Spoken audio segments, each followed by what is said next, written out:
suplicando as vossas orações ao meu favor, a favor da minha esposa, dos meus filhos, da minha família, porque eu sou carente, eu necessito muito das vossas orações.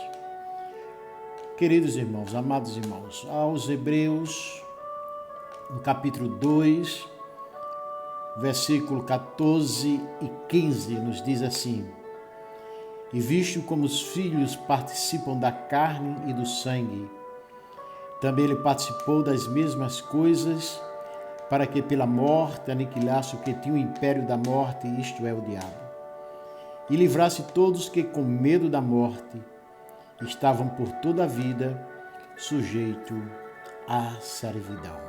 Glória a Deus.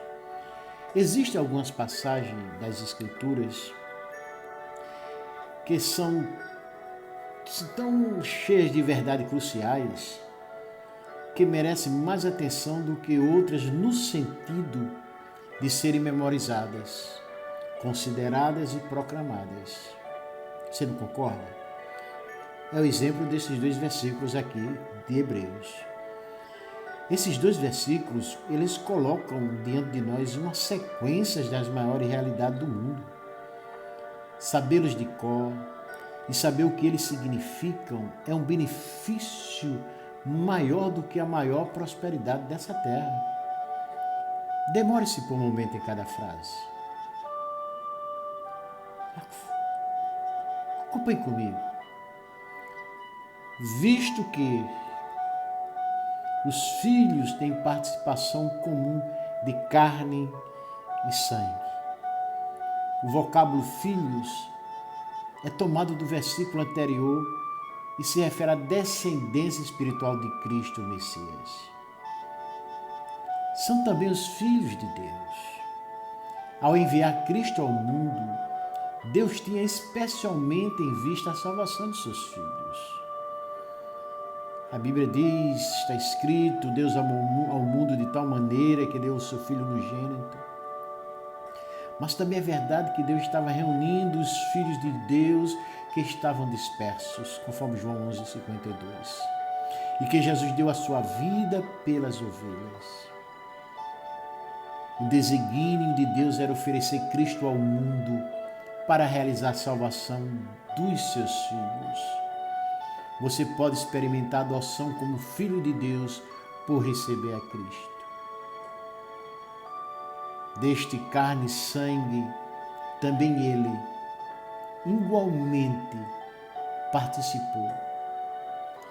Cristo existia antes da encarnação, era a palavra eterna, estava com Deus e era Deus, mas assumiu a carne e o sangue, vestindo a sua divindade de humanidade.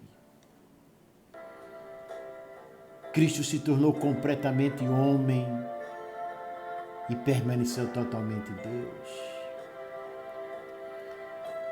De muitas maneiras, isto é um grande mistério, mas está no âmago de nossa fé e o ensino das Escrituras. Para que por sua morte, a morte foi a razão por que Cristo se tornou homem. Como Deus, Cristo não podia morrer pelos pecadores, mas como homem, ele poderia ser alvo e o seu alvo era morrer. Por conseguinte, ele teve de nascer como homem, nasceu para morrer. A sexta-feira da paixão é a razão de ser do Natal. Cristo aceitou espontaneamente a morte. Era a intenção dele. A morte não o pegou de surpresa. O sofrimento e a morte de Cristo estavam planejados pelo Pai desde a antiguidade. Isaías 53 os descreveu com alguns detalhes centenas de anos antes de acontecerem. Jesus escolheu tornar-se homem para que morresse, destruísse aquele que tem o poder da morte, a saber, o diabo. Ao morrer, Cristo tornou ineficaz o poder do diabo. Como? Por cobrir todo o nosso pecado. Isso significa que Satanás não tem fundamentos legítimos para nos acusar diante de Deus. Romanos 8:33 diz lá: quem tentará acusação contra os eleitos de Deus? É Deus quem os justifica. Com que base ele nos justifica? Por meio do sangue de Jesus. A arma fundamental de Satanás contra nós é o nosso próprio pecado. Mas o que aconteceu na cruz anula o poder condenador de nosso pecado. Colossenses 2:14 diz que Deus, tendo cancelado o escrito de dívida que era contra nós e que constava de ordenanças, o qual nos era prejudicial, removeu inteiramente, encravando na cruz. Se a morte de Jesus remove o poder condenador de nossos pecados, a principal arma de Satanás é tirada de suas mãos. Ele não pode mais argumentar em favor de nossa penalidade de morte, porque o juiz nos inocentou por meio da morte de seu filho.